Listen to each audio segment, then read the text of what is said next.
Áudio gravado por Cibele Manweiler em 09 de janeiro de 2023 para compartilhamento educativo. A introdução de veículos elétricos no Brasil. Avaliação do impacto no consumo de gasolina e eletricidade. Renato Baran, tese de doutorado apresentada à COPE, ao da Programa de Planejamento Energético, Universidade Federal do Rio de Janeiro, como parte dos requisitos necessários à obtenção do título de doutor em Planejamento Energético.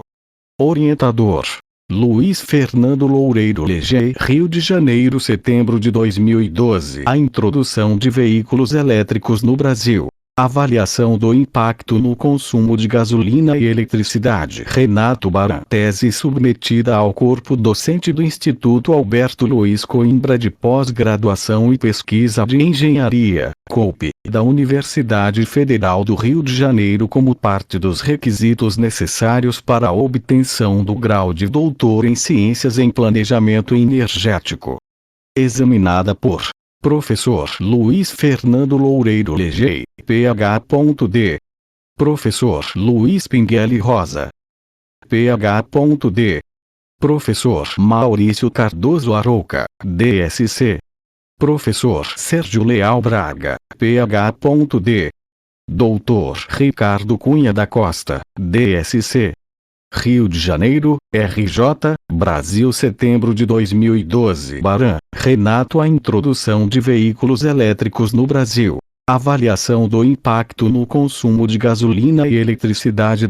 Renato Baran. Rio de Janeiro, UFRJ/COPE, 2012. XIV, 124p. 29,7 centímetros. Orientador: Luiz Fernando Loureiro Leger, tese, doutorado, UFRJ/COPE Programa de Planejamento Energético, 2012. Referências bibliográficas. P. 114, 122. 1.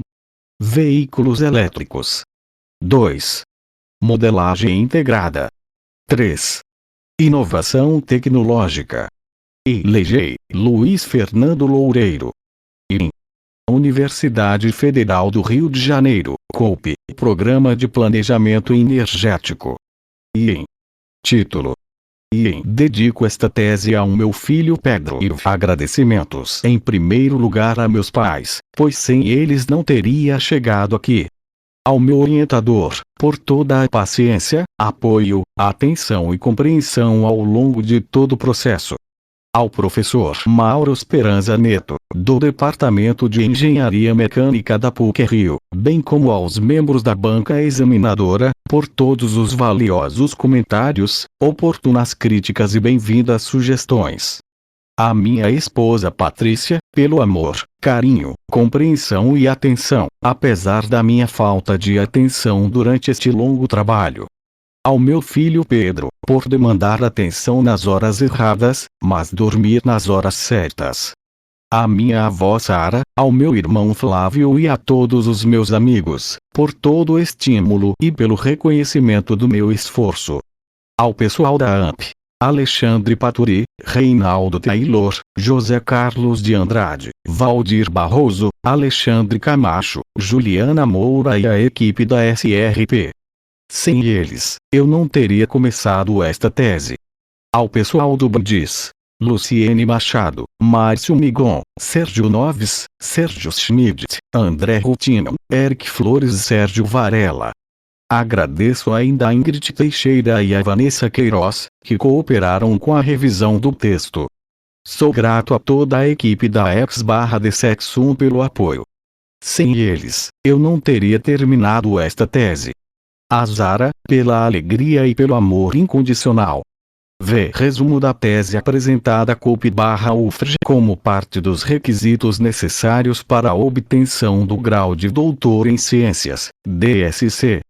A introdução de veículos elétricos no Brasil. Avaliação do impacto no consumo de gasolina e eletricidade. Renato Baran, setembro/2012. Orientador: Luiz Fernando Loureiro Legei. Programa: Planejamento Energético. O objetivo desta tese é mensurar o impacto no consumo de gasolina e eletricidade causado pela introdução de veículos elétricos no mercado brasileiro. Para tanto, utilizou-se um modelo de previsão da demanda, considerando 4 diferentes cenários, cada um supondo um diferente nível de penetração de veículos elétricos no mercado. Concluímos que a utilização de energia elétrica por automóveis permitiria uma redução do consumo de gasolina de 40,7% em 2031, acompanhado por um aumento do consumo de eletricidade de 42,1% em relação às projeções oficiais. Isto equivale a uma redução de 27,5% no consumo total de energia pela frota nacional, ou cerca de 31,6x106 TB/ano. Como um dos principais argumentos contrários à introdução de carros elétricos no Brasil é que a eletricidade concorreria com o etanol e o petróleo do pré-sal, buscou-se demonstrar que a eletricidade atuaria como complemento, e não substituto, ao etanol e à gasolina. Apesar do potencial de produção de combustíveis fósseis no Brasil advindos das descobertas no pré-sal, o etanol e a eletricidade vêm de fontes renováveis, e com dependência mínima de matéria-prima importada, e pequena oscilação de preço quando comparados com derivados do petróleo, tornando os veículos elétricos uma alternativa para o Brasil. V. Abstract of Thesis Presented to COP/UFRJ as a partial fulfillment of the requirements for the degree of Doctor of Science, DSC. TH Introduction of Electric Vehicles in Brazil. Analyzing TH Impact on Gasoline and Electricity Consumption. Renato Baran, setembro/2012. Advisor: Luiz Fernando Loureiro Legei. Department: Energy Planning. The aim of this thesis is to measure the impact on energy consumption of the introduction of electric vehicles on to the Brazilian market. To this end, a demand forecast model vasos e under for diferentes cenários, e este cenário presupposing a given level of penetration of the hybrid vehicles in the market. It is shown that with the use of electricity for individual transport, a reduction in the consumption of gasoline, in 2031, of 47% would be accompanied by an increase in electricity consumption of 42,1% in relation to official projections, which means a reduction of 27,5% in total energy consumption by the national fleet, or approximately 31,6x106 TOI/year. Since one of the main obstacles to the introduction of electric cars in Brazil is the competition with ethanol and pre-salt oil, vessels to demonstrate that electricity could act not as a substitute, but rather a complement for ethanol and gasoline. Despite the significant potential domestic production of fossil fuels in Brazil as a result of the discoveries in the pre-salt, the ethanol and the electricity produced in the country come from renewable sources. This circumstance, together with the fact that their domestic production takes place with minimal dependency on foreign raw materials and lesser price oscillation as compared to petroleum derivatives, makes electrical vehicles an attractive alternative. Sumário. Introdução. Uma breve história dos veículos elétricos. 7.1.1. 1.2. 1.3. 1.4. O início, o século XIX. 7. Ascensão e queda, o século XX. 8. A reabilitação. 12. Os dias atuais. 16. Tecnologias automotivas. Convencionais, híbridos, VEPs, elétricos, baterias e redes inteligentes. 23. 1. 3, 2. 3, 3. 3, 4. 3, 5. 3, 6. 3, 7. Os automóveis convencionais. 20. Os veículos elétricos híbridos, V.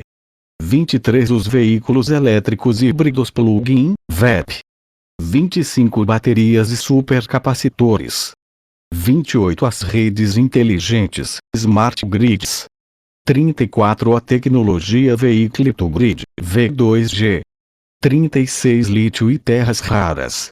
39. A inovação e o processo de difusão tecnológica. 42. 4, 1. Mercado 4, 2. 4, 3. 4, 4. A inovação tecnológica e os modelos de difusão de novos produtos no 42. O modelo BAS. 45. A trajetória tecnológica e a dependência pelo caminho. 51. A hipótese do destrancamento, lookout, tecnológico do MCI. 54. Veículos elétricos. A realidade na China e na Índia. 62. X 5, 1. 5, 2. 5, 3. Introdução. 62. A China. 65. A Índia. 77. O modelo para a introdução de automóveis elétricos na frota brasileira. 84. 6, 1. 6, 2. 6, 3. 6, 4. O Brasil e o carro elétrico. 84. A difusão e a aceitação do consumidor brasileiro ao V. 88. A estrutura do modelo de previsão de demanda energética. 92. Resultados. 104. Conclusões e propostas de trabalhos futuros. 111. Referências bibliográficas. 114. Anexo 1. Análise de sensibilidade dos parâmetros do modelo BAS. 123. X. Lista de figuras. Figura 1. O preço do petróleo no mercado spot e alguns fatos históricos. Uma figura 2. Evolução do consumo final de petróleo por setor. 103. TOI. 2. Figura 3. Série histórica das vendas de VHE no mercado norte-americano, 1999-2011. 17. Figura 4. Séries históricas das vendas do Nissan Leaf e do GM Volt no mercado norte-americano. 19. Figura 5. Consumo energético médio de um veículo leve a gasolina. 21. Figura 6.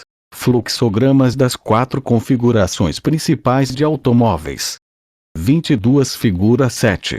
Curvas de potência do motor elétrico e MCI. 24. Figura 8. Ciclos de descarga típicos. 25. Figura 9. Urban Dynamometer Driving Schedule, UDS. 27. Figura 10. Federal e Device Schedule, VFET. 27. Figura 11. Densidade energética e densidade de potência de. 30. Figura 12. Curva de carga média do Brasil. 37. Figura 13. Esquema ilustrado da conexão de automóveis com Smart Grid. 38. Figura 14. Curva não cumulativa do modelo BAS. 48. Figura 15. Curva cumulativa do modelo de BAS. 49. Figura 16. Representação gráfica da curva IS. 54. Figura 17. Produção de automóveis, 1898-2011. 58. Figura 18. A relação entre frota e renda per capita, 1960-2002. 63. Figura 19. A relação entre frota e renda per capita na Coreia do Sul, Brasil, China e Índia, 1960-2002. 64. Figura 20. Consumo energético total na China por fonte, 2010. 66. Figura 21. Consumo e produção de petróleo na China, 1980, 2010. 67,22. Fontes energéticas do setor de transporte na China, 1980, 2006. 68,23. Composição setorial do consumo de petróleo na China, 1980, 2006. 69,24. Produção e vendas internas de carros e veículos comerciais leves na China, 2001, 2010. 70,25. Consumo energético total na Índia por fonte, 2010. 77,26. Consumo e produção de petróleo na Índia, 1980, 2010. 78,27. Consumo de derivados de petróleo na Índia, 1970, 2010. 79,28. Mercado de carros e veículos comerciais na Índia, 2001, 2011. 80,29. Consumo e produção de petróleo no Brasil, 1970, 2009. 85,30. Série histórica da produção de automóveis por combustível, 1957, 2010. 86,31. Registro de automóveis a etanol no Brasil, 1979, 1997. 89,32. Registro de automóveis flex fuel no Brasil, 2003, 2010. 91,33. Fluxograma do modelo de projeção de consumo de combustíveis. 93,34. A frota de automóveis, RJISP, em 2011 por anos de fabricação, 1957, 2010, e o total de veículos registrados no Brasil anualmente. 94,35.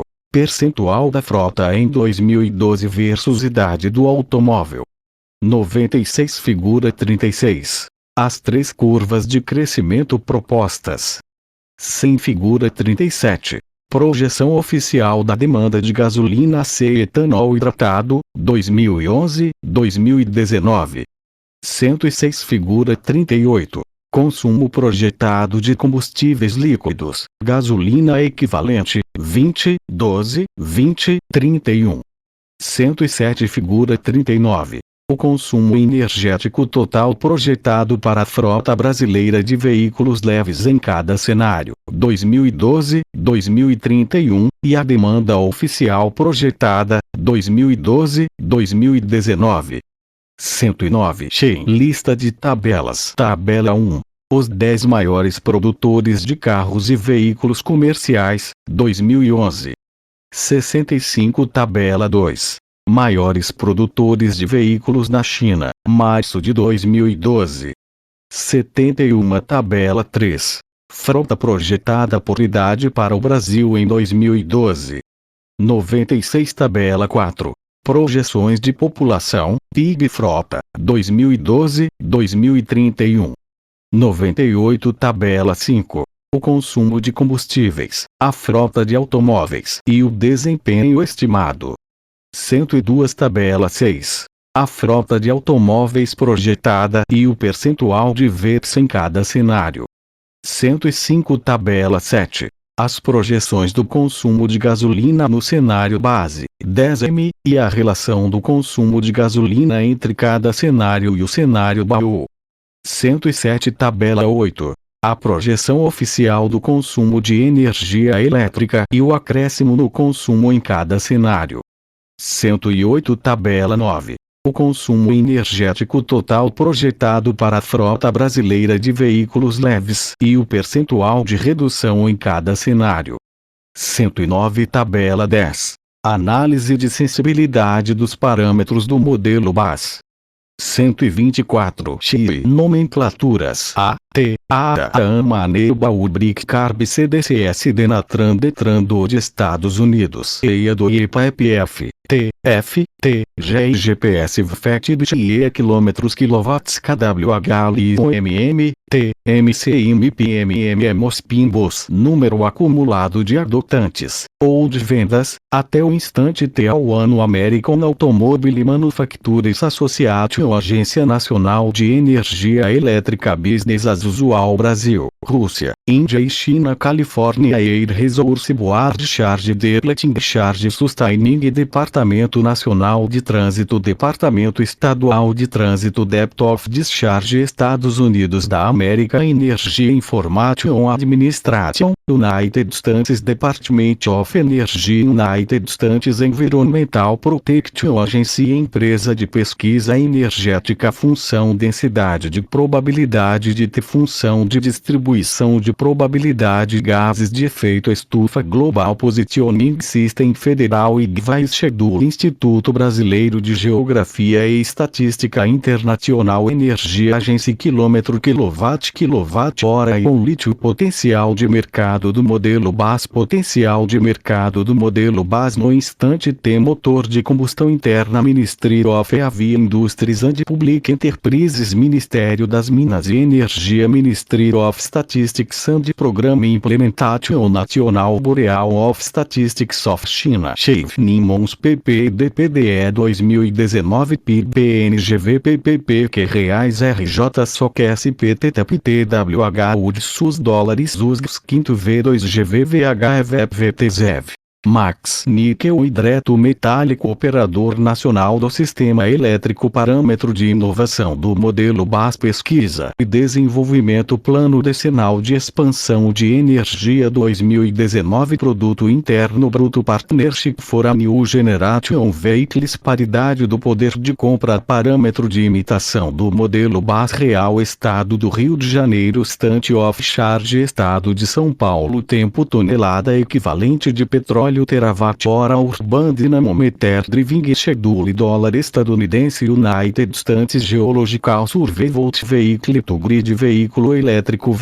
Híbrido Elétrico Plug-in Frota per capita no instante T0 Emission Vehicle Constante do modelo DGS Parâmetro de curvatura do modelo DGS Nível de saturação, veículos por 1000 habitantes, nível máximo de saturação do modelo DGS, igual a 831 veículos por 1000 habitantes. Velocidade de ajuste do modelo DGS do nível de motorização de acordo com o crescimento da renda, sendo 0,1 XV. Introdução. Desde 1973 o consumo de petróleo no mundo tem apresentado uma trajetória predominantemente crescente, e os grandes países consumidores têm sido cada vez mais dependentes de fontes externas.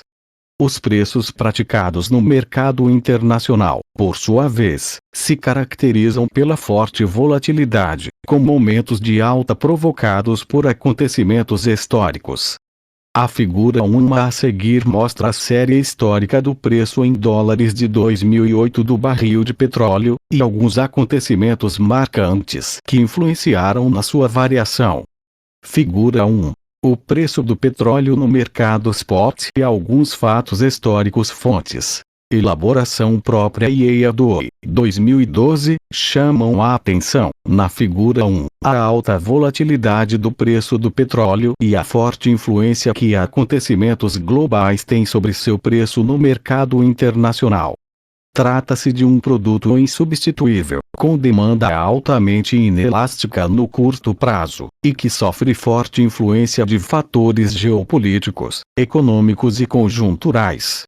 A dependência das grandes potências mundiais em relação ao petróleo e as consequências geopolíticas desta dependência são fatos largamente discutidos na literatura, e têm recebido especial atenção nos últimos anos graças às consequências ambientais do consumo elevado e aos gastos militares devidos à manutenção da segurança de fornecimento, fato agravado pela instabilidade política dos principais produtores.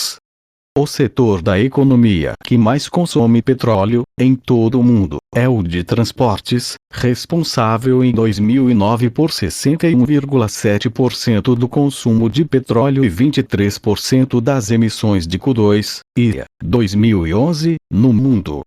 Este setor foi também o maior responsável pelo crescimento do consumo de petróleo nas últimas décadas, conforme pode ser observado na figura 2. Figura 2.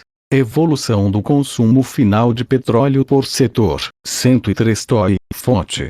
IA, 2011, nos países em desenvolvimento, a energia consumida no setor de transportes tem apresentado forte tendência de crescimento nos últimos anos, e a expectativa é de que esta tendência se repita caso não ocorram mudanças radicais no padrão de consumo de energia, WBSCD, 2004. Os meios de transportes são essenciais para o desenvolvimento econômico, pois expandem as fronteiras de comércio e de trabalho, reduzem o isolamento de áreas rurais e permitem o aumento da qualidade de vida das pessoas que precisam se deslocar para trabalhar ou obter lazer. Nos países desenvolvidos, como Estados Unidos, Japão e alguns países da Europa, a dependência ao petróleo importado é uma fonte de insegurança e tem sido motivo dos altos gastos com defesa, voltados para garantir a logística de suprimento de petróleo. Atualmente, na busca pela segurança, ou independência, energética, diversos países, desenvolvidos ou em desenvolvimento, buscam soluções para a questão da dependência ao petróleo importado. Algumas soluções são pelo lado da oferta, tais como o desenvolvimento de fontes domésticas, convencionais ou não, como o shale gas, biocombustíveis e energia nuclear. Outras, pelo lado da demanda, tais como eficiência do consumo e o uso sustentável da energia. Dentre as alternativas disponíveis, talvez a mais intrigante e desafiadora seja a eletrificação do transporte individual, dada a quebra do paradigma do automóvel convencional, profundamente enraizado na cultura do homem moderno. O crescimento econômico, ao mesmo tempo, demanda e gera necessidade de transporte individual e coletivo, seja para fins econômicos ou de lazer. O aumento do número de automóveis no Brasil irá certamente demandar uma quantidade crescente de energia nos próximos anos, o que torna o uso da eletricidade no setor de transportes uma interessante alternativa aos combustíveis utilizados atualmente, tanto sob o ponto de vista estratégico quanto ambiental. Dentre as maiores vantagens do automóvel híbrido elétrico, pode-se citar o custo por distância percorrida e a redução das emissões de poluentes na atmosfera. Um veículo a gasolina na região metropolitana do Rio de Janeiro, gastaria em média 25 centavos/quilômetros, enquanto que para considerando o preço da gasolina como R$ 2,726 o litro e o desempenho do automóvel 10,7 km/l. 3. Veículo híbrido 2. Funcionando somente com energia elétrica, o custo seria em média 13 centavos/quilômetros. As emissões lançadas pelos automóveis híbridos estão diretamente relacionadas com as fontes de energia utilizadas para carregar sua bateria. No caso do Brasil, em que cerca de 90% da energia elétrica consumida é gerada a partir da hidroeletricidade, as emissões se restringem aos momentos em que o motor de combustão interna for acionado. Uma das principais barreiras à disseminação dos automóveis híbridos e elétricos, no estágio atual de desenvolvimento da tecnologia, é o custo de aquisição. Nos Estados Unidos, um automóvel híbrido custa em média 20% mais do que o seu correspondente a gasolina. Supondo um veículo convencional que custe R$ 50 zero e percorra 35 km/dia, seriam necessários 6,6 anos para recuperar o investimento caso o consumidor opte por adquirir o seu equivalente híbrido. Outra barreira que os híbridos e elétricos dependem de incentivos governamentais para serem economicamente atrativos ao consumidor final. Em lugares como Alemanha, Califórnia, Estados Unidos, Dinamarca, Índia, Israel e China, estão em curso políticas de incentivo à fabricação e aquisição de veículos elétricos puros. Além do mais, experiência mostra que poucos consumidores querem ser os primeiros a adotar novas tecnologias, especialmente quando estão envolvidos dispêndios muito altos de capital.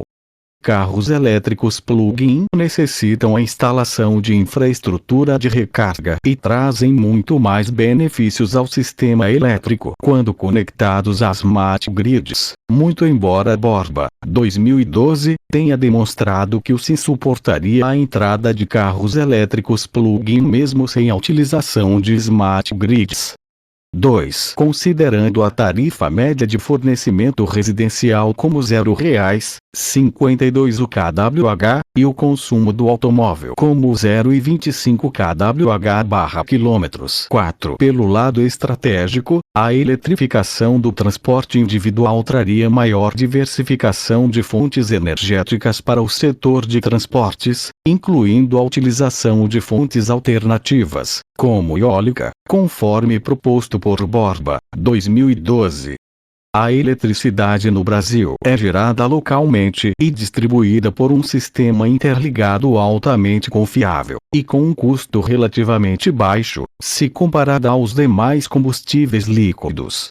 Além disso, o uso do veículo elétrico plug-in, aliado aos smart grids, permite que os automóveis elétricos funcionem como buffers da rede de distribuição, carregando suas baterias nas horas de baixa demanda e descarregando-as nos horários de pico. A utilização do veículo elétrico plug-in em larga escala poderia alterar profundamente a estrutura da indústria automobilística, do setor energético e do setor de transportes, uma vez que os automóveis seriam vistos como fonte de recursos, capazes de produzir uma commodity valiosa, e energia elétrica. O paradigma do motor de combustão interna seria substituído pela eletroquímica, bateria, e pela eletrônica de potência, motor elétrico. Além de usufruir da economia de combustível, os consumidores poderiam obter renda através da compra e venda de energia elétrica diretamente da rede de distribuição. Pelo lado ambiental, reforça o uso de energia elétrica, que no Brasil é gerada quase que totalmente a partir de fontes renováveis, em torno de 90%, de acordo com EPE, 2011, e reduz o uso do motor de combustão, uma importante fonte emissora de gases de efeito estufa. Além do mais, contribui para aumentar a eficiência energética, já que o motor elétrico tem eficiência da ordem de 90%, contra 40% do motor de combustão do ciclo Otto. O objetivo deste trabalho é simular, através da metodologia de construção de cenários, a introdução da energia elétrica no setor de transportes como alternativa aos combustíveis fósseis oriundos de fontes não renováveis. Para tanto, foi desenvolvido um modelo que mede o consumo energético da frota em cada cenário, levando em conta diferentes cenários, cada um considerando um diferente nível de difusão de carros elétricos na frota brasileira de veículos leves, e que utiliza uma metodologia alternativa à curva de sucateamento normalmente utilizada. Os resultados obtidos mostram que a expectativa de forte crescimento da frota brasileira para as próximas décadas deverá levar a um aumento intenso no consumo de combustíveis líquidos. No entanto, os resultados aqui apresentados mostram que a expectativa de alto consumo energético pode ser mitigada com a utilização de eletricidade no transporte individual de passageiros. Este trabalho está estruturado da seguinte forma. No capítulo 1 o tema é apresentado e são expostos os principais motivos, vantagens e desafios da eletrificação do transporte individual. No capítulo 2 é discutida a evolução histórica dos automóveis elétricos e híbridos e da indústria automobilística, e apresenta as razões que levaram o automóvel convencional a ser a tecnologia dominante. No capítulo 3 são apresentados as tecnologias relacionadas aos automóveis híbridos e elétricos, alguns conceitos técnicos relevantes. No capítulo 4 é feita uma introdução teórica ao conceito de trancamento, locking, tecnológico e aos modelos de difusão de novos produtos. No capítulo 5 é mostrada a realidade atual do setor energético, da indústria automobilística e do carro elétrico na China e na Índia.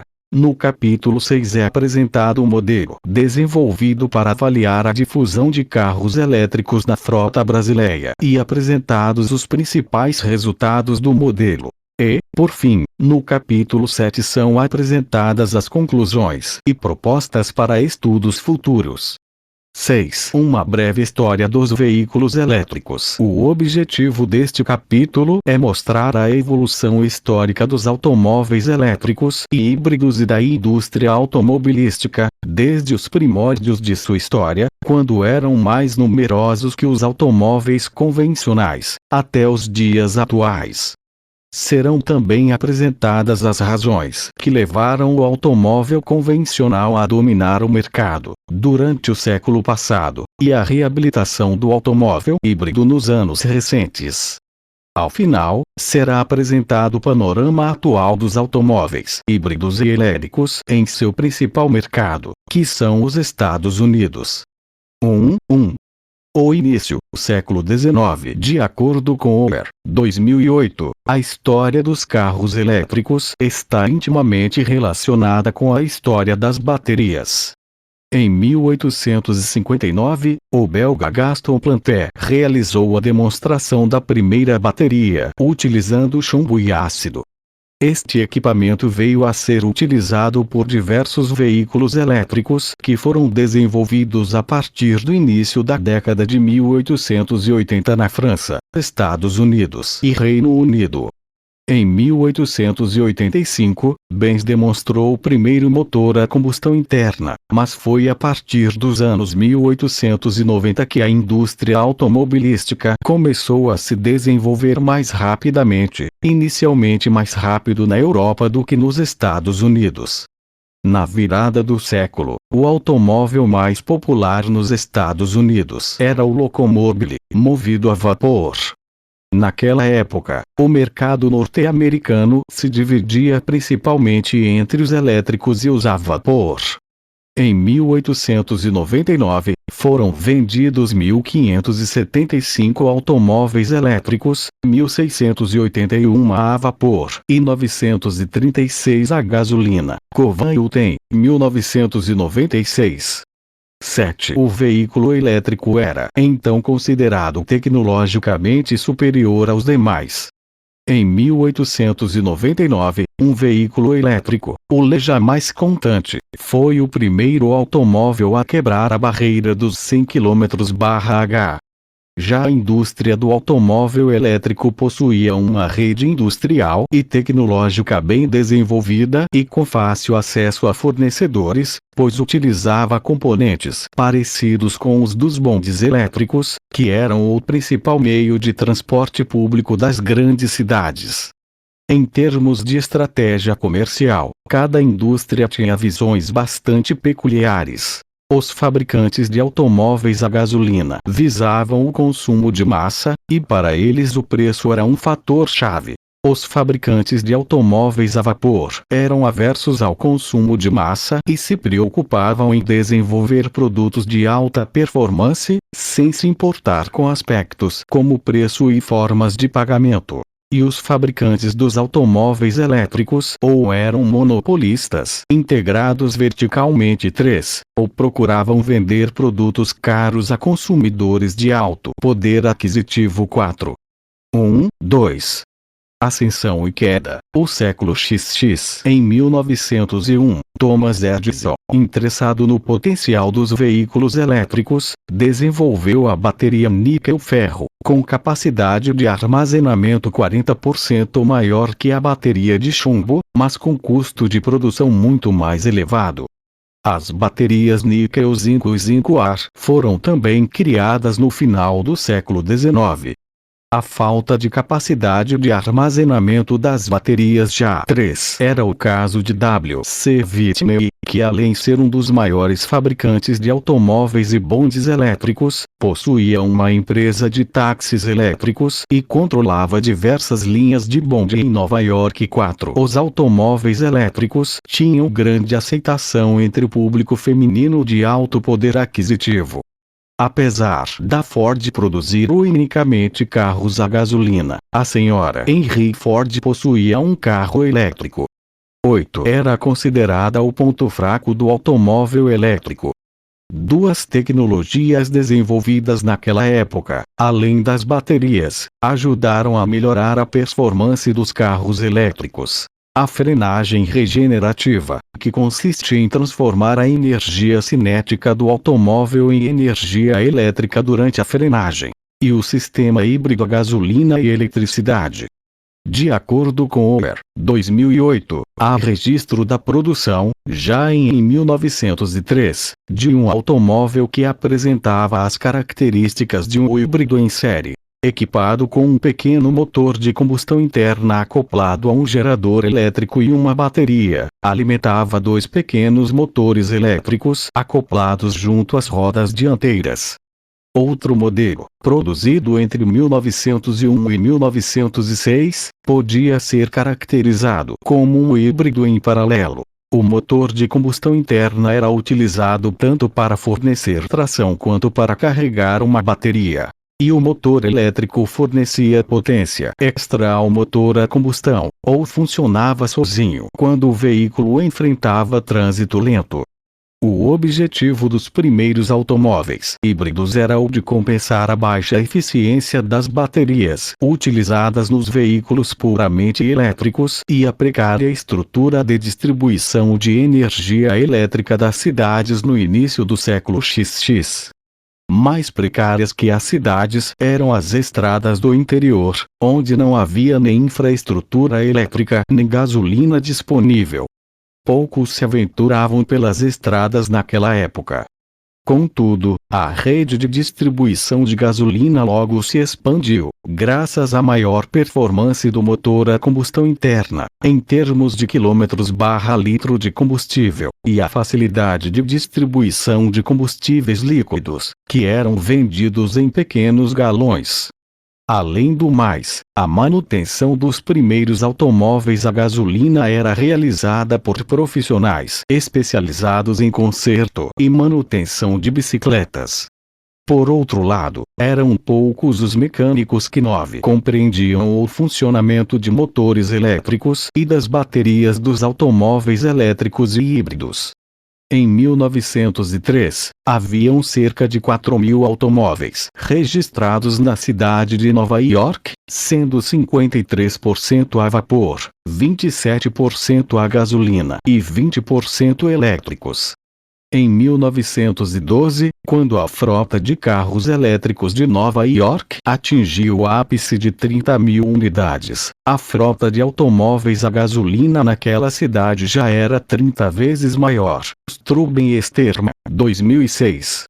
Entre 1899 e 1909, nos Estados Unidos, enquanto as vendas de automóveis a gasolina cresceram mais de 120 vezes, as de elétricos somente dobraram. Covan e Uten, 1996.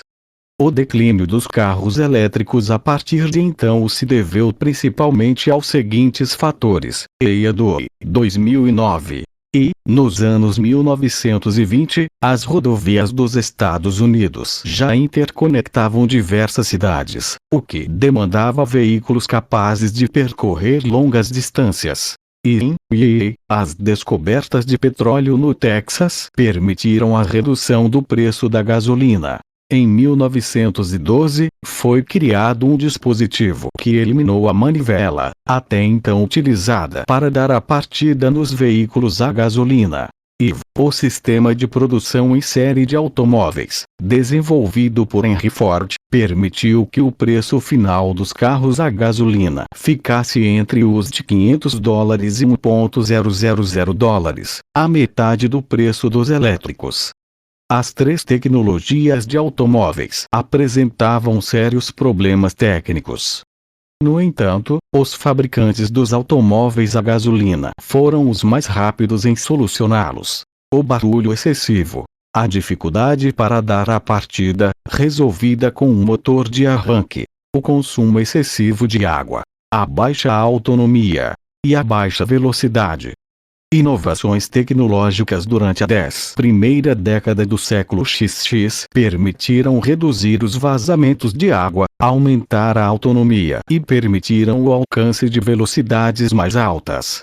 Desta forma, a partir de 1902, os automóveis a gasolina passaram a dominar as provas de velocidade. Os problemas relacionados com os automóveis a vapor eram a necessidade de aquecimento 20 minutos antes de qualquer viagem e o imenso consumo de água. O primeiro problema foi solucionado, mas o segundo permaneceu até o desaparecimento deste tipo de automóvel. Já os elétricos tinham os seguintes problemas: dificuldade em subir ladeiras muito íngremes, baixa autonomia e baixa velocidade.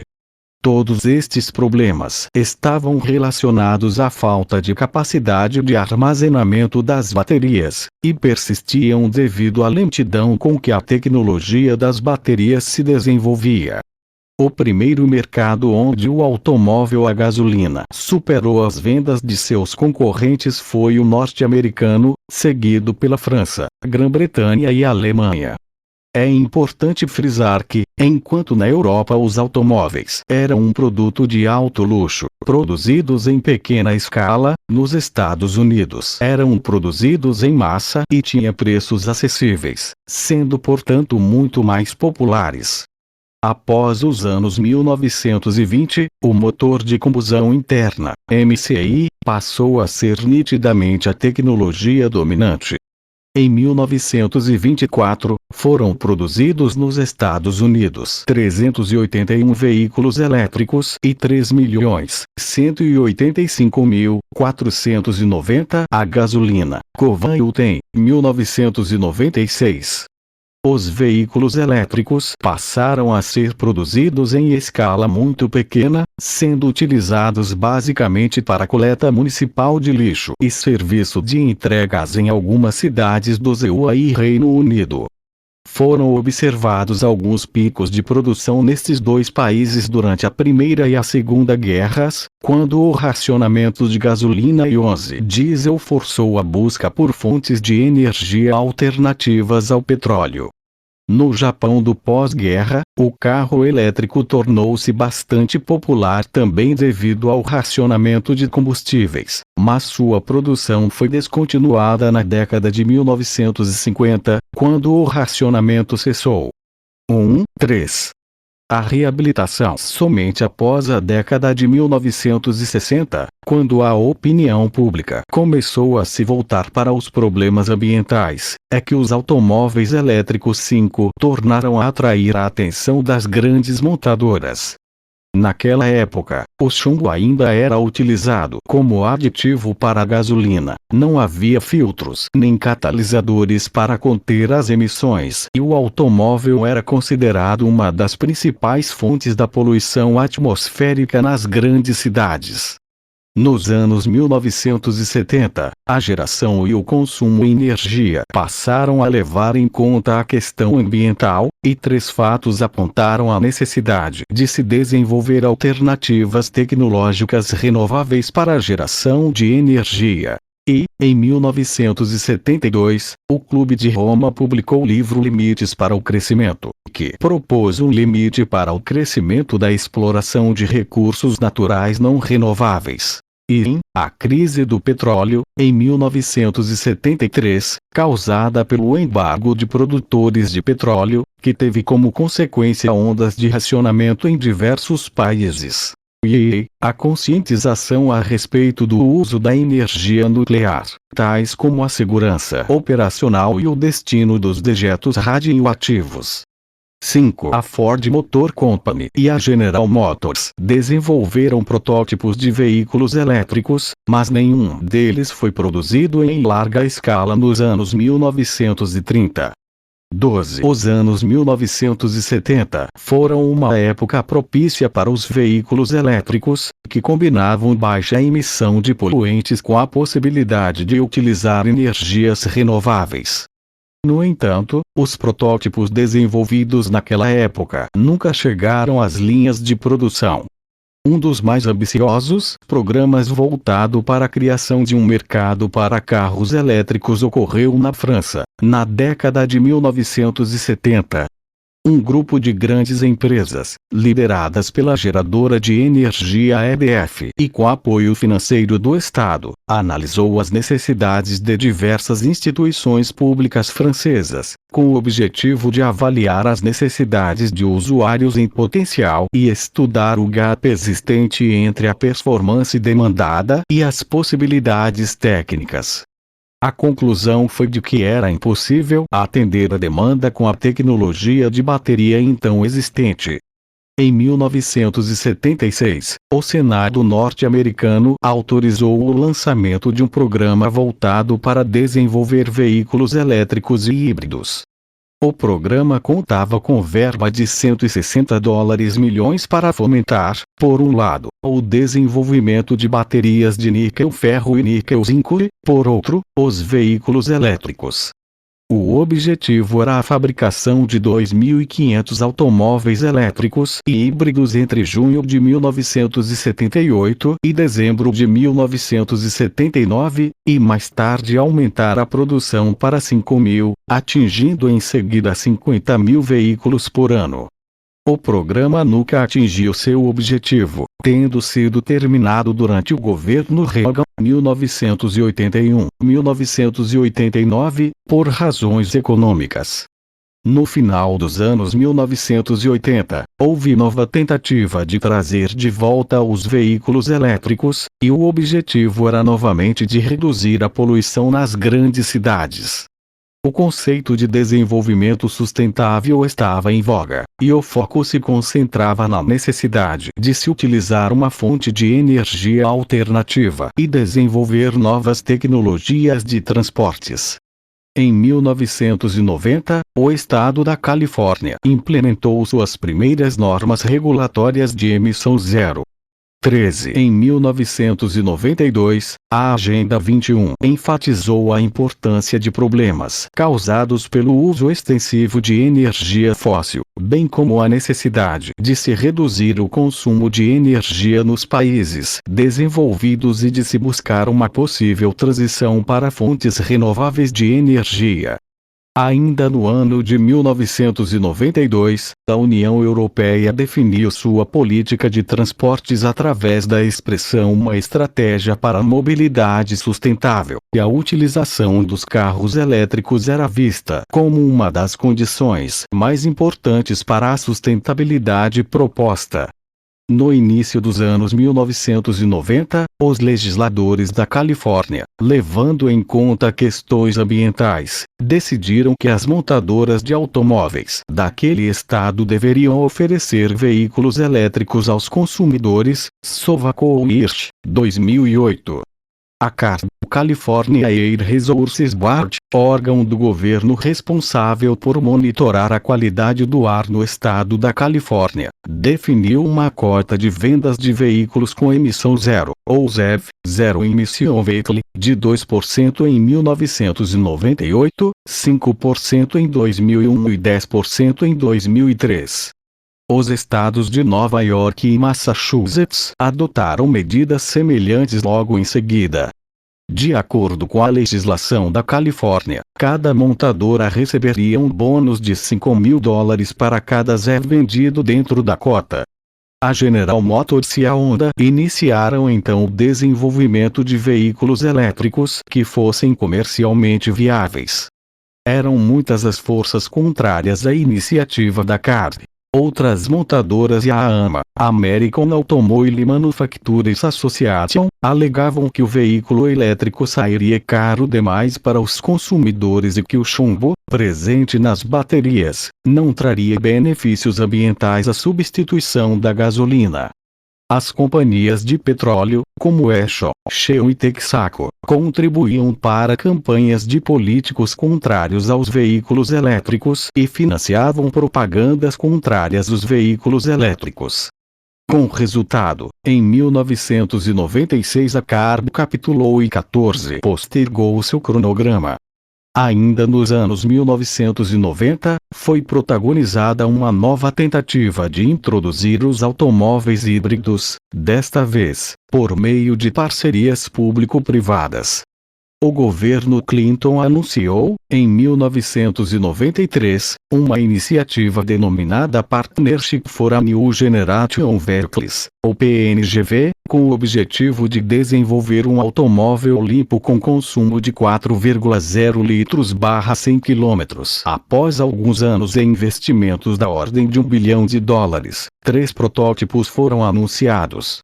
Todos eram híbridos, mas nenhum chegou às linhas de produção.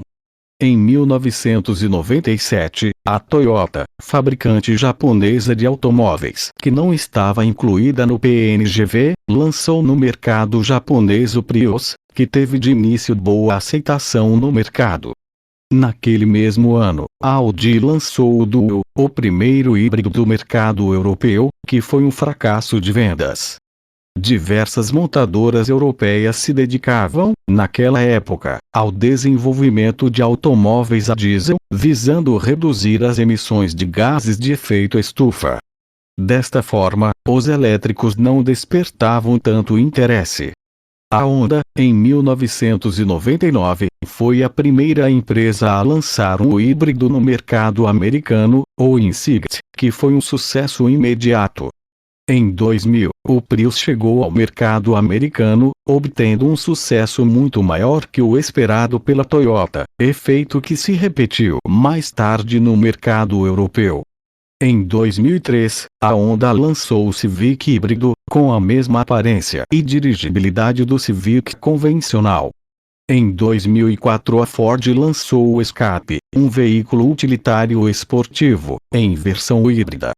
Com os objetivos, entre outros, de reduzir a dependência da economia dos Estados Unidos em relação ao petróleo e de aumentar a produção de combustíveis limpos de origem renovável, o governo norte-americano promulgou em 2007 o Energy Independence and Security Act, que destinou anualmente $95 milhões, entre os anos de 2008 e 2013, à pesquisa e ao desenvolvimento de um sistema de transporte elétrico e à formação de capital humano especializada em veículos elétricos e na tecnologia VEP6, e até $25 bilhões aos fabricantes de automóveis e fornecedores que produzirem veículos híbridos e seus componentes até o ano de 2020. Em julho de 2009, foi promulgado nos Estados Unidos o American Clean Energy and Security Act 2009. Esta lei instituiu que a Secretaria de Energia, as agências reguladoras estaduais e todas as distribuidoras de energia não reguladas deveriam apresentar planos para o desenvolvimento de Smart Grid 7 integradas, com suporte à tecnologia VEP até julho de 2012, e que a assistência financeira às montadoras que se dedicassem ao desenvolvimento de híbridos e seus fornecedores de autopeças poderá atingir $50 bilhões até o ano de 2020. O governo Obama 8 tinha como objetivos principais criar empregos verdes, reduzir a dependência do petróleo, amenizar as emissões de gases de efeito estufa e buscar a transição para uma economia baseada em energia limpa. Indiretamente, o incentivo financeiro à inovação tecnológica teria como objetivo ajudar a salvar a indústria automobilística americana durante a crise mais grave de sua história. 4. Os dias atuais. Como resultado da recente política de incentivo, os híbridos têm aumentado sua 678. Este conceito é explicado no item 3, página 26. Este conceito é explicado no item 3, página 36. O plano de governo de Barack Obama previa colocar 1 milhão de VEPs nas ruas até 2015. Fonte: http://www.barackobama.com/pdf/fact-energia_space_080 308.pdf 16. Participação no mercado norte-americano. Conforme pode ser observado na figura 3 a seguir, em 2011 as vendas de híbridos nos Estados Unidos atingiram 268.755 unidades. Foram comercializados 38 modelos de híbridos desde o lançamento do Honda Insight, em 1999, sendo que 2.157.726 unidades foram vendidas desde então. O modelo mais popular é o Toyota Prius, dos quais foram vendidas 1.091.564 unidades desde seu lançamento, seguido pelo Honda Civic e o Toyota Camry, que venderam respectivamente 209.216 e 178.805 unidades desde que foram lançados. Praticamente todos os fabricantes ofertam pelo menos um modelo de híbrido. A figura 3 a seguir mostra a evolução das vendas de híbridos nos Estados Unidos desde seu lançamento naquele mercado.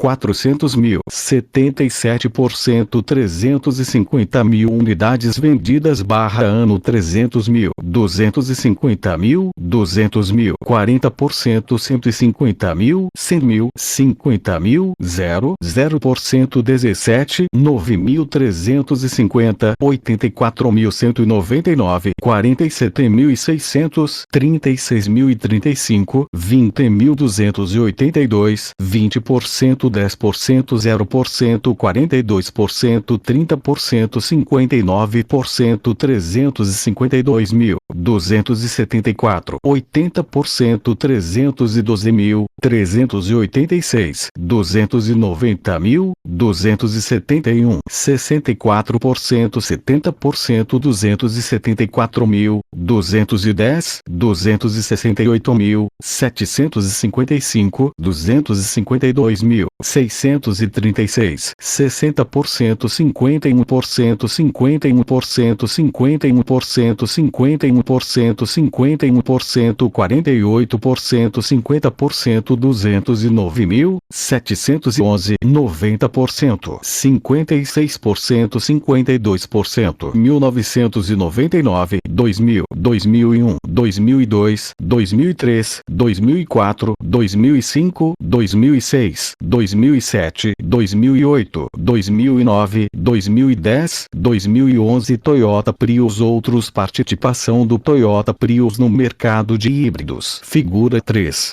Série histórica das vendas de VHM no mercado norte-americano, 1999, 2011, fonte: US Department of Energy Administration, 2012, o grau de satisfação entre os proprietários do Prius é considerado alto. De acordo com pesquisas realizadas, Klein, 2008, 88% dos proprietários estão muito satisfeitos com o automóvel e 12% estão de alguma forma satisfeitos. O sucesso do Prius se deve, em grande parte, 17, ao seu design peculiar, a sua popularidade entre celebridades da mídia norte-americana e a propaganda espontânea feita por proprietários. Apesar do sucesso obtido até a presente data, a proporção de híbridos comercializados é ainda irrelevante frente aos mais de 12 milhões de automóveis vendidos em 2011 nos Estados Unidos, não sendo possível afirmar com algum grau de certeza que os híbridos terão algum dia participação expressiva naquele mercado. E, mesmo que suas vendas se tornem relevantes no futuro, levariam vários anos para que obtenha participação expressiva na frota de mais de 130 milhões de automóveis. Após o Prius, os lançamentos mais marcantes do mercado norte-americano foram o GM Volt e o Nissan Leaf. O lançamento do Volt foi anunciado pela General Motors em 2007, e tem desde então sido foco de atenção pela mídia. O Volt percorre, com carga plena, 40 milhas, ou 64 quilômetros, como um elétrico puro. Quando descarregado, entra em ação um motor a gasolina que gera eletricidade para alimentar o motor elétrico, tal qual o híbrido em série convencional. O lançamento de Leaf foi anunciado pela Nissan em 2 de agosto de 2009. Trata-se de um carro elétrico a bateria que pode percorrer, de acordo com o fabricante, 100 milhas, ou 160 quilômetros, a cada recarga. A Nissan adotou uma política de preços agressiva. O preço médio ao consumidor nos Estados Unidos, considerando os incentivos federais, é de $25 mil, mas este valor pode ser ainda menor, dependendo dos incentivos locais. A figura 4 a seguir mostra as vendas do Leaf e do Volt, no mercado norte-americano, desde o seu lançamento.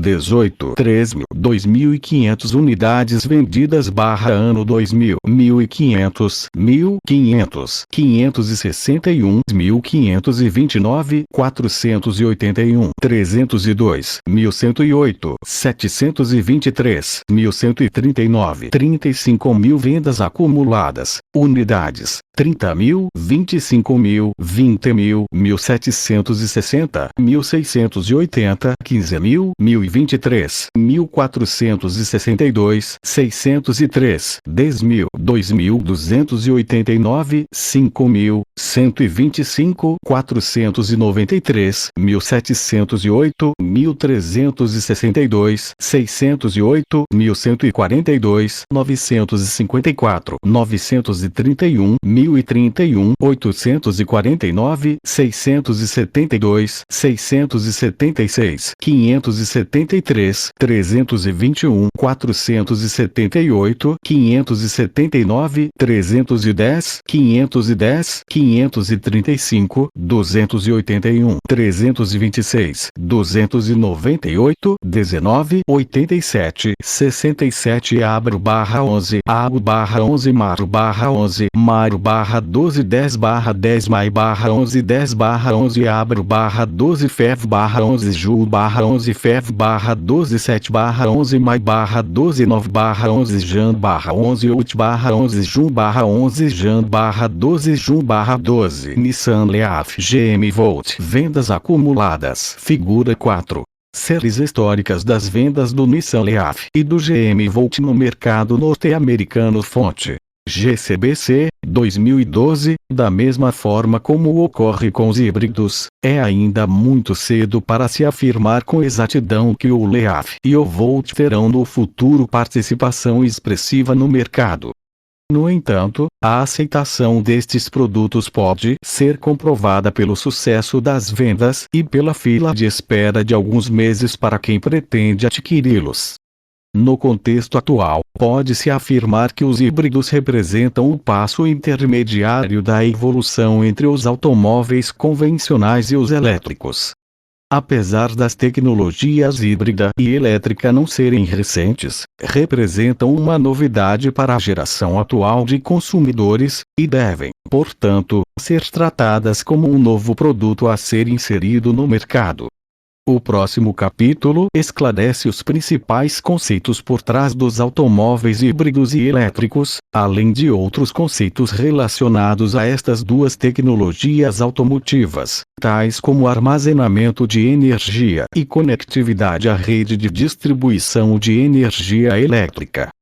19. Tecnologias automotivas convencionais, híbridos, VEPs, elétricos, baterias e redes inteligentes. Este capítulo descreve as tecnologias relacionadas aos automóveis híbridos e elétricos, bem como alguns conceitos técnicos envolvidos na utilização destas duas tecnologias automotivas, tais como eficiência energética, arquitetura, carga e recarga da bateria, e as principais tecnologias utilizadas para armazenamento de energia. São analisados também o conceito de rede inteligente, ou smart grid, e os principais gargalos que podem dificultar a disseminação dos elétricos e híbridos, quais sejam a disponibilidade de lítio e terras raras. 3.1. Os automóveis convencionais. Os automóveis convencionais convertem a energia dos combustíveis líquidos em energia mecânica, por meio de um motor de combustão interna, MCI. Do ponto de vista energético, o automóvel convencional é extremamente ineficiente, entre 16 e 17% da energia química contida no combustível é utilizada para movimentar o veículo, ver figura 5. Nos automóveis convencionais, mais de 60% da energia do combustível é perdida no motor de combustão interna. No motor, parte da energia é dissipada devido a Kobayashi et al. 2009. E ao atrito das partes móveis. E as perdas aerodinâmicas que ocorrem quando do bombeamento do ar pelo motor. E na forma de calor. 20. Figura 5. Consumo energético médio de um veículo leve a gasolina fonte. Kobayashi et al. 2009, mesmo quando não estão em movimento, os automóveis convencionais consomem energia, uma vez que um motor permanece em funcionamento. A eficiência energética de um automóvel em stand-by é da ordem de 17% no ciclo Otto. Outras fontes de ineficiência energética são o eixo de transmissão e caixa de marchas. E acessórios que consomem energia gerada pelo motor, tais como o ar-condicionado, por exemplo, e a aerodinâmica da carroceria, e os rolamentos e o atrito dos pneus com o solo, a inércia a ser vencida para colocar o veículo em movimento, e a energia, na forma de calor, dissipada pelo atrito durante a frenagem de um veículo em movimento. Kobayashi et al. 2009. Por razão de simplificação, a sigla V será utilizada quando se deseja fazer referência a veículos híbridos elétricos, VHE, veículos híbridos elétricos plug-in, VEP, e a veículos elétricos a bateria, VEB. Os VEP serão referidos como veículos híbridos. Os demais veículos serão referidos como veículos convencionais, tradicionais, ou equipados com motor de 21 combustão interna, MCI, 9. A figura 6 a seguir mostra o fluxo de potência dos diferentes tipos de veículos. MCI tradicional, híbrido elétrico paralelo, plug-in ou não, híbrido elétrico em série, plug-in ou não, e elétrico a bateria. 1. Motor de combustão interna tradicional MCI. Transmissão. Eixo de transmissão. Rodas. 2. Plug-in, híbrido elétrico paralelo, ENS. Toyota Prius. Embreagem MCI. Eixo de transmissão. Transmissão. Rodas. Bateria. Motor elétrico. Embreagem. 3. Plug-in, híbrido elétrico em série, ENS. GM Volt, gerador MCI elétrico, bateria, motor elétrico, transmissão, rodas. 4. Elétrico a bateria, motor elétrico, bateria, transmissão, rodas. Figura 6. Fluxogramas das 4 configurações principais de automóveis fonte. Adaptado de Ralston e Nigro, 2011. A seguir serão descritos os princípios de funcionamento dos Vs. 9. Muito embora os veículos híbridos também sejam equipados com MCI. 22.3.2. Os veículos elétricos híbridos, o princípio de funcionamento dos automóveis híbridos é bem diferente dos automóveis convencionais. Os híbridos utilizam um motor elétrico movido pela energia armazenada em baterias, além do motor de combustão interna. Há basicamente 3 tipos de sistemas nos automóveis híbridos comercializados atualmente. O sistema híbrido em série, em que um motor de combustão interna aciona um gerador que alimenta um motor elétrico. e o sistema híbrido em paralelo, em que o motor de combustão interna é auxiliado pelo motor elétrico nas situações que exijam mais potência. E o sistema misto, em que dois motores elétricos atuam um em série e o outro em paralelo ao MCI. Nos três sistemas supracitados, as baterias são recarregadas também por um sistema de frenagem regenerativa, e o MCI é desligado quando o veículo fica parado no trânsito por muito tempo. O Honda Insight é um exemplo de híbrido com tração em paralelo. Ele possui um motor elétrico que auxilia na tração do automóvel ao se acoplar diretamente no eixo de saída do MCI. O Toyota Prius, por sua vez, é um exemplo de híbrido com tração em série. Neste sistema, uma engrenagem planetária permite que o MCI e o motor elétrico atuem em paralelo na tração das rodas, ou que apenas um dos motores atue. As baterias podem ser carregadas tanto pelo sistema de frenagem regenerativa quanto pelo MCI. Os V são de 30% a 40% mais eficientes do que os de combustão interna tanto do ponto 23 de vista energético quanto ambiental. McLean e Lave, 2003. MK, 2007. Sovaco Hirsch, 2008. Fontaras HL, 2008, mas por outro lado são também mais caros e de mecânica mais complexa do que seus equivalentes convencionais. McLean e Lave, 2003. Sovaco Hirsch, 2008. A maior parte da eficiência energética dos híbridos vem da combinação entre o MCI e o motor elétrico.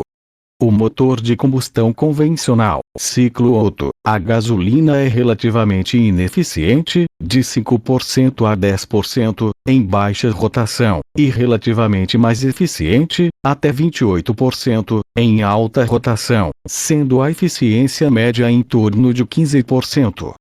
A questão é que, no meio urbano, automóveis raramente trabalham em alta rotação. O motor elétrico, por outro lado, produz torque máximo na partida, e sua curva de eficiência permanece quase constante até atingir alta rotação. A vantagem dos híbridos está em combinar os dois motores, utilizando o motor elétrico em baixa rotação e o MCI quando conveniente. A figura a seguir mostra as curvas de eficiência do motor elétrico versus o MCI a gasolina. Figura 7. Curvas de potência do motor elétrico e MCI fonte. Deutsche Bank, 2008, 24.3.3.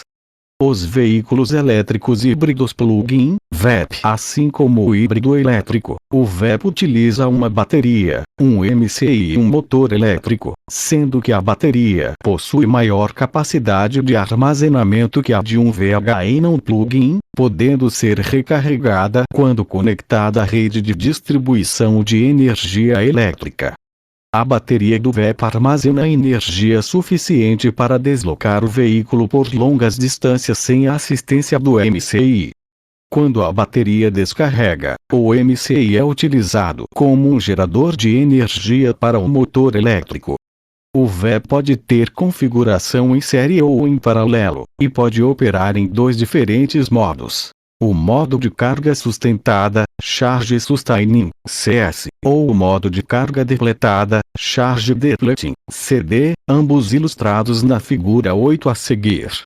90% modo carga depletada, CD modo carga sustentada, CS nível de carga 25% elétrico puro ou misto, elétrico mais gasolina, híbrido gasolina. Distância percorrida figura 8. Ciclos de descarga típicos fonte.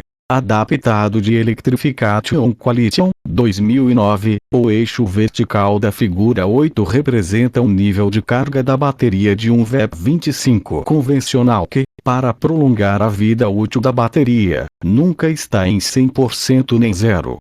No exemplo acima, a bateria trabalha na faixa de 25%, 90%, o que significa dizer que 35% da capacidade total da bateria não é utilizada, ou que o grau de descarga, Depth of Discharge, DOD, é de 65%.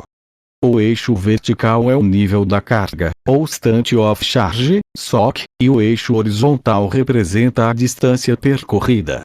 Na figura 8, a bateria inicia o ciclo com carga máxima, obtida da rede elétrica, de 90%. No modo CD, a energia armazenada na bateria é utilizada para percorrer determinada distância. A bateria é depletada. Quando a bateria é depletada até um nível mínimo, no exemplo, SOC de 25%, o veículo entra no modo CS, no qual a carga da bateria é sustentada pelo MCI. O automóvel permanece no modo CS até ser novamente conectado na rede elétrica, e a bateria ser recarregada. Um segundo ponto conceitual importante a respeito do VEP é que ele pode funcionar no modo CD como elétrico puro ou misto, utilizando eletricidade e gasolina. Como elétrico puro, o VEP utiliza apenas a energia da bateria, e o MCI não é acionado. Como misto, o VEP utiliza tanto a energia da bateria quanto o MCI, simultaneamente. Desta forma, um VEP rodando no modo CD como elétrico puro precisa de uma bateria com mais capacidade de fornecer energia do que um VEP rodando no modo CD como misto gasolina e elétrico.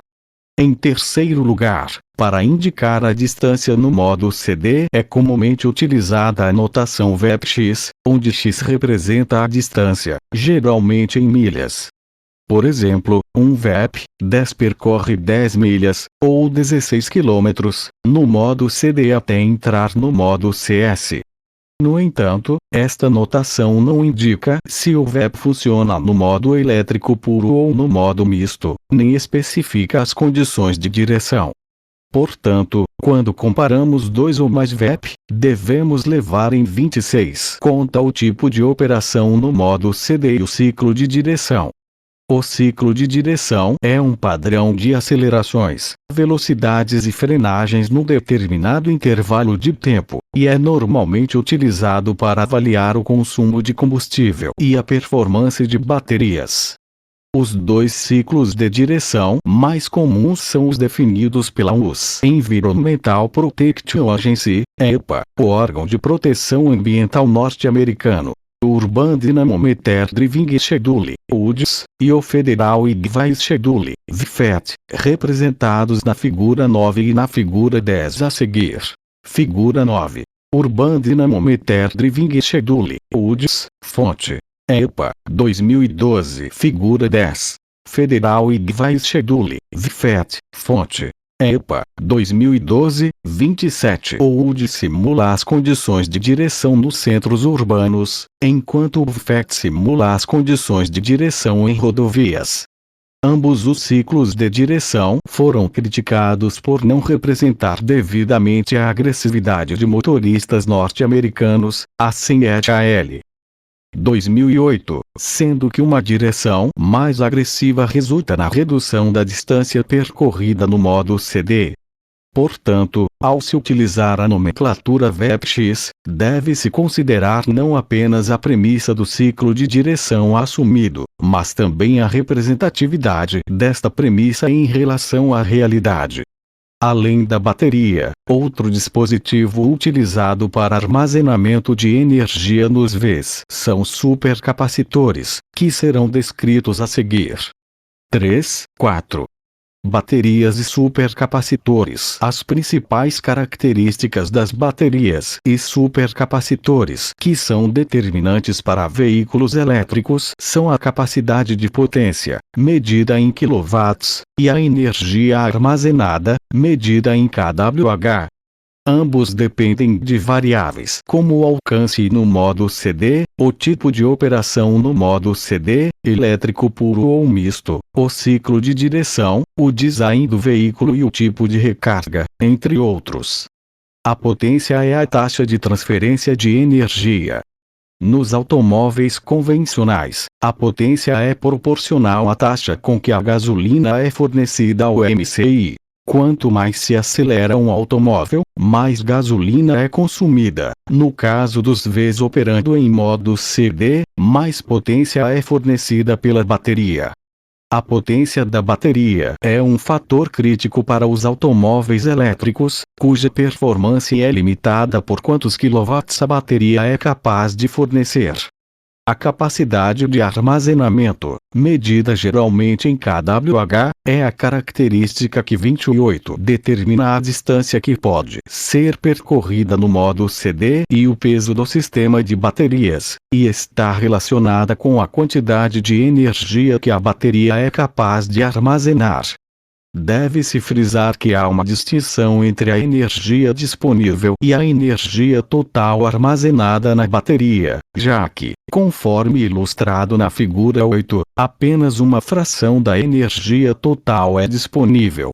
No exemplo citado anteriormente e ilustrado na figura 8, uma bateria totalmente carregada pode estar abaixo dos 100% de SOC, e será considerada depletada quando sua carga estiver acima de 0%. Uma bateria com 10 kWh de capacidade total, operando com 65% de DOT, teria somente 6,5 kWh de energia disponível. Conforme o uso e com o passar do tempo, a performance da bateria, o que inclui potência, capacidade de armazenamento e segurança, pode se degradar. Os principais indicadores da longevidade da bateria são: tempo de uso, número de ciclos profundos, número de ciclos rasos e temperatura. E, o tempo de uso é decorrente da degradação da bateria com o passar do tempo, e independe de quanto e de como a bateria é utilizada. E, o número de ciclos profundos é a quantidade de descargas e recargas que a bateria suporta no modo CD. A figura 8, por exemplo, ilustra um ciclo profundo de descarga, iniciando em 90% SOC e terminando em 25% SOC. E, o número de ciclos rasos está relacionado com a quantidade de vezes em que varia o SOC, e ocorre pois frequentemente a bateria sofre cargas e descargas. Os ciclos rasos degradam a bateria, mas em menor escala que os ciclos profundos. E, a temperatura a que a bateria é submetida quando fora de operação tem alguma influência sobre sua longevidade. Embora não existam muitos estudos a respeito, Assen, et al. 29/2008, deve-se ter em mente que altas temperaturas podem reduzir a vida útil da bateria.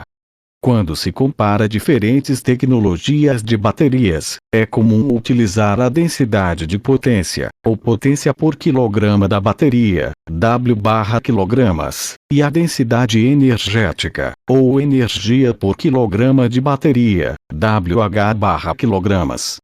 A figura 11 a seguir compara as densidades de energia e de potência de diversos tipos de tecnologias de baterias. Figura 11. Densidade energética e densidade de potência de diferentes tipos de bateria-fonte. E, 2009, apesar da relação inversa entre densidade de energia e densidade de potência, as baterias de íon lítio-íon têm clara vantagem em relação às demais tecnologias tanto em termos de energia quanto de potência por quilogramas. Baterias para VHE devem ter grande capacidade de armazenamento de energia, enquanto baterias para VEP geralmente têm alta densidade de 30 potência. No que diz respeito aos ciclos de carga-descarga, baterias de VEP estão sujeitas a ciclos de descarga profunda, seguidos por ciclos rasos, por conta da frenagem regenerativa e do auxílio do MCI. Baterias para VHE, por sua vez, devem sofrer ciclos de descarga profunda constantemente, sem tantos ciclos rasos.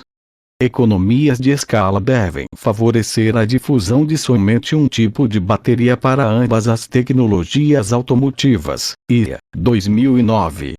Outro aspecto importante diz respeito à segurança, já que as baterias contêm produtos químicos que podem se tornar perigosos caso elas sofram curto-circuito, impactos, sobrecarga ou sejam expostas a altas temperaturas. 10. No entanto, baterias de uso automotivo são controladas por unidades de controle que, entre outras tarefas, monitoram tensão e temperatura, As duas tecnologias mais utilizadas nas baterias para EV são a de níquel hidreto metálico, NiM, e íon lítio. As baterias NiM foram até agora as mais utilizadas nos elétricos e híbridos.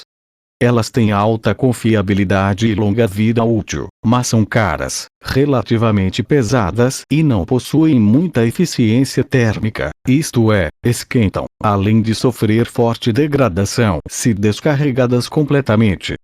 Não há expectativas quanto à possibilidade dos preços da bateria NiM caírem no futuro, tampouco de progressos técnicos, uma vez que esta tecnologia já está atingindo a maturidade, assim é a L. 2008. As baterias lítio, por outro lado, são a grande aposta da indústria para o futuro do carro elétrico. Não são tóxicas, e o lítio é uma matéria-prima barata. Quando comparadas com as 10 assim é a L. 2008, observam que este fato tem poucas chances de representar uma barreira à utilização de EVs, já que os consumidores de automóveis estão acostumados a lidar com produtos tóxicos e explosivos, tais como gasolina e diesel. 31 baterias NiM possuem as seguintes vantagens: Deutsche Bank, 2008. E, alta potência. Entre 1,4x e 1,7x a densidade energética da bateria NiM, o que implica em baterias mais leves e menores. E em eficiência. São mais eficientes na carga e descarga, ou seja, não esquentam, prolongando sua vida útil e aumentando a segurança. E custos. Possuem menos custo de metal por kWh, apesar de ter maiores custos para os demais componentes. As principais desvantagens do lítio em relação à NiM são as seguintes: Deutsche Bank, 2008. E segurança. A sobrecarga, a carga em dias extremamente frios, curtos-circuitos e utilização em condições extremas podem destruir a bateria, ou até incendiá-la. E em performance. Células de lítio não funcionam devidamente em temperaturas muito altas ou muito baixas, e podem se deteriorar em níveis de carga muito altos ou muito baixos. E durabilidade. Devido ao custo alto, é necessário que as baterias lítio suportem milhares de ciclos de carga e descarga, 300.000 para híbridos e 7.000 para EVs, e durem 15 anos, mantendo 80% de sua capacidade inicial de energia e potência ao final de sua vida útil. E custo. O custo por kWh ainda é alto se comparado à bateria de NiM. O custo das baterias é um dos fatores cruciais para a viabilidade comercial dos EVs e VEPs. Um dos maiores desafios atualmente é tornar o custo de aquisição dos automóveis a bateria compatível com o dos automóveis convencionais, tarefa dificultada pelo alto custo das baterias. Nos Estados Unidos, uma bateria de lítio custa atualmente às montadoras cerca de $32.600 kWh, enquanto para o consumidor final este valor fica em torno de $250/kWh, assim é a L. 2008. As baterias lítio são compostas por um anodo, eletrodo negativo, geralmente de grafite, e um cátodo, eletrodo positivo, geralmente de algum derivado do carbonato de lítio, Li3Cu3, ou do hidróxido de lítio, LiO. Os cátodos contribuem com 40% do preço final das baterias. Electrification Qualition, 2009. Supercapacitores, ou ultracapacitores, são equipamentos capazes de armazenar energia sobre uma superfície de placas paralelas.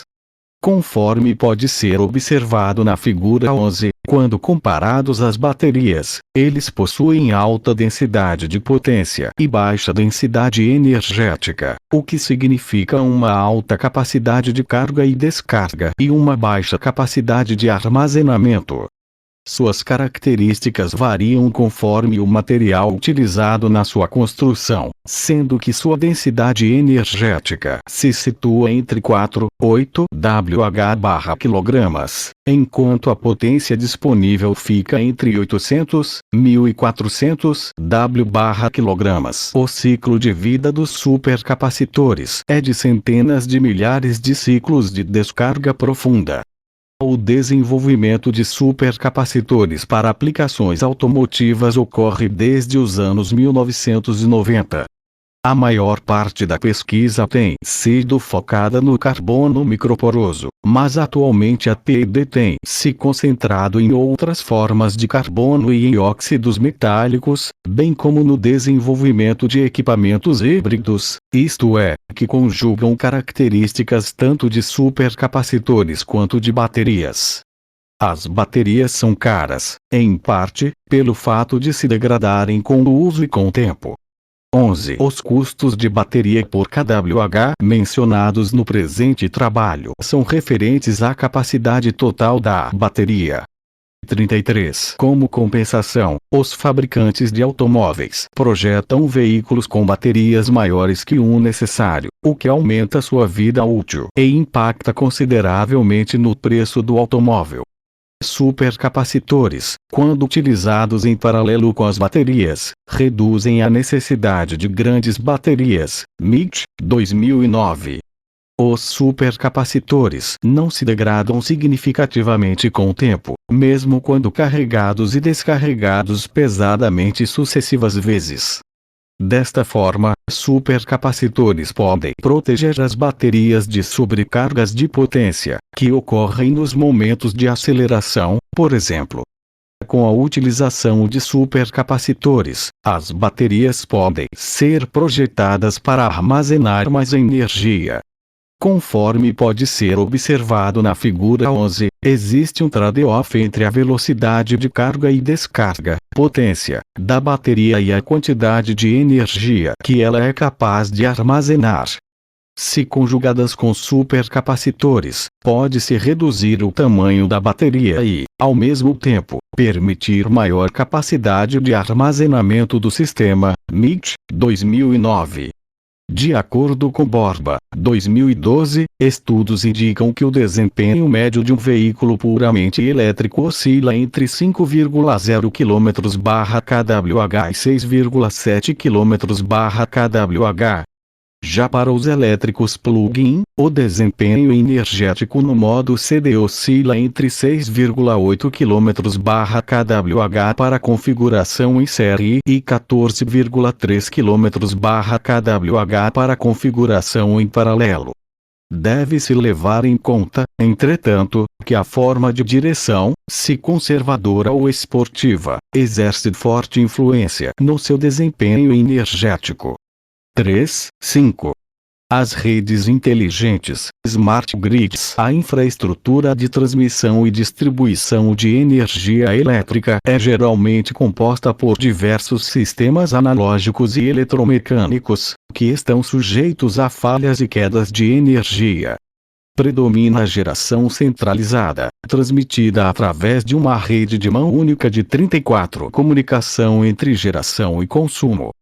Não há recursos de comunicação entre os pontos de consumo e as distribuidoras de energia, o que dificulta a estimação do consumo residencial, e uma parte significativa da energia é perdida ou roubada, 10% na Europa, podendo chegar a mais de 50% em alguns lugares. VEF, 2009. Smart Grid são redes de distribuição de energia elétrica que utilizam tecnologia da informação para monitorar e atuar na geração, transmissão, armazenamento e consumo de eletricidade, de forma a gerenciar a oferta e a demanda por energia da forma mais eficiente possível, minimizar custos e impactos ambientais e maximizar a confiabilidade e a estabilidade do sistema. Na prática, envolve 3 fatores.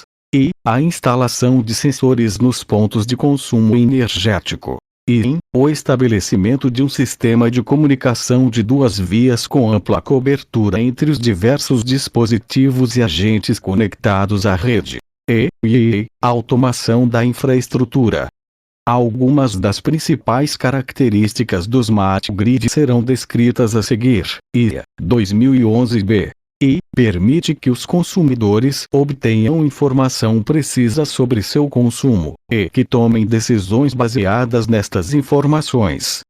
Estas decisões envolveriam a adoção de novas tecnologias, bem como o surgimento de novos padrões de consumo e de comportamento. E não acomoda somente geração centralizada em larga escala, mas também fontes distribuídas geograficamente, em pequena escala, que podem ser ofertadas pelos clientes. As fontes incluem energias renováveis, energia térmica em pequena escala e energia armazenada. E permite novos produtos, serviços e mercados. Algumas variáveis que precisam ser gerenciadas são energia, capacidade, localização, tempo, taxa de variação e qualidade. O 35 mercado pode ter um papel importante no gerenciamento destes recursos. E fornece o serviço de acordo com a necessidade do cliente. Nem todos os estabelecimentos comerciais têm as mesmas necessidades em termos de consumo de energia, e o mesmo vale para as residências. Os clientes podem ser cobrados de acordo com as características do serviço que necessitam. Otimiza a utilização de ativos e a eficiência operacional. Um sistema de controle eficiente pode, por exemplo, informar o momento exato de efetuar manutenção de determinado equipamento, bem como selecionar a fonte energética de menor custo em cada instante. Fornece resiliência a perturbações, ataques e desastres naturais. Resiliência consiste na capacidade do sistema de reagir a eventos inesperados, isolando a parte problemática, enquanto o restante do sistema permanece operando normalmente. Esta característica diminui a ocorrência de interrupções aos consumidores e melhora a capacidade do operador de gerenciar a infraestrutura de distribuição e transmissão. No Brasil, a Agência Nacional de Energia Elétrica, ANEEL, 2012, instituiu que até fevereiro de 2014, as distribuidoras de energia deverão disponibilizar a seus clientes, conforme solicitação, a instalação de medidores inteligentes. Trata-se do primeiro passo para a difusão de redes inteligentes no país. De acordo com reportagem publicada recentemente na mídia, o Brasil deverá ser o terceiro maior mercado de redes inteligentes do mundo até 2022, quando o investimento no setor deverá ter atingido $36,6 bilhões. O Globo, 2012. 3.6.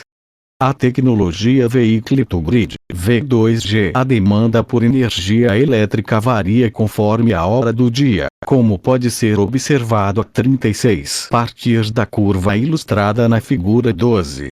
A tecnologia V2G permite que um automóvel com tecnologia VEP, Vehicle, seja carregado e descarregado diretamente na rede de distribuição de eletricidade, GRID.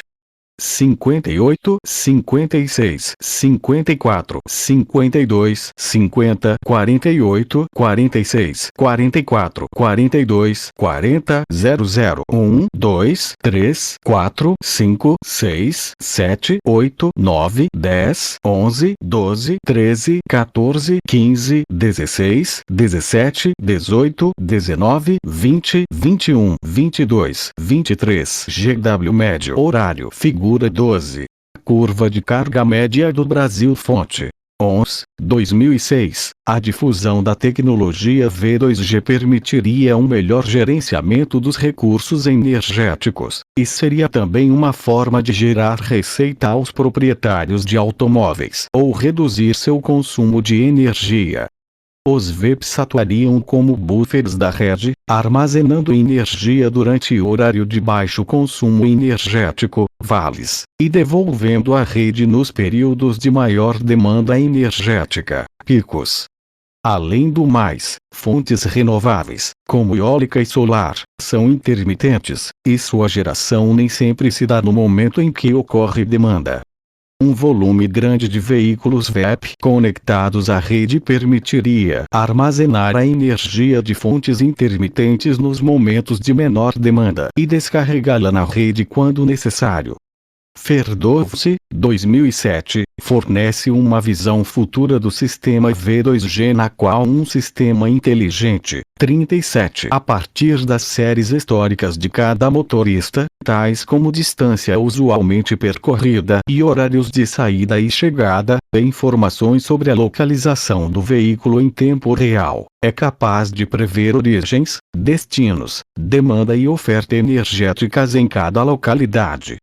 O sistema inteligente, atendendo ao conceito de Smart Grid, contaria com os seguintes componentes: localização de veículos via GPS, usinas de geração de energia conectadas no sistema, um centro de gerenciamento de energia, que faria estimativas de localização e destino de cada automóvel baseados na localização e no nível da carga, e transmitiria as informações para as usinas de geração. Medidores bidirecionais, embarcados nos veículos e fixos nos pontos de consumo.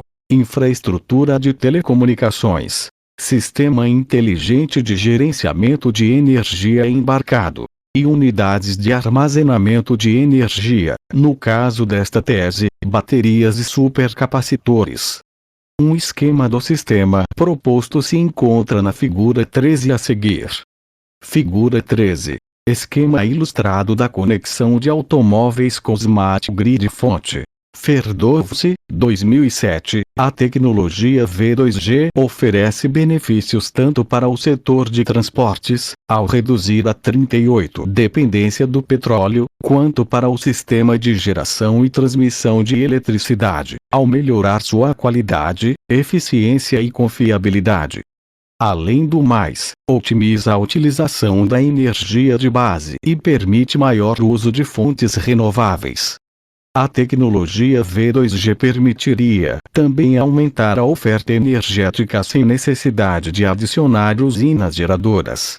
Ela possibilitaria, ainda, que proprietários de VEP obtenham receita com a venda de energia armazenada nas baterias de seus automóveis, o que consiste num fator mitigador para os altos custos de produção deste tipo de veículo e dos pontos de recarga. 3.7. Lítio e terras raras. Um dos principais argumentos contrários ao V diz respeito ao aumento pela demanda e à dependência por lítio e terras raras, matérias-primas utilizadas principalmente na fabricação da bateria e do motor elétrico, respectivamente. Os críticos alegam que a dependência por esses dois minerais traria duas principais consequências negativas. Restrição da oferta de veículos a bateria, sob a alegação de que as reservas de lítio disponíveis não são suficientes para atender a demanda esperada. Na dependência externa por recursos naturais, uma vez que um só país, China, concentra quase 100% da produção de terras raras.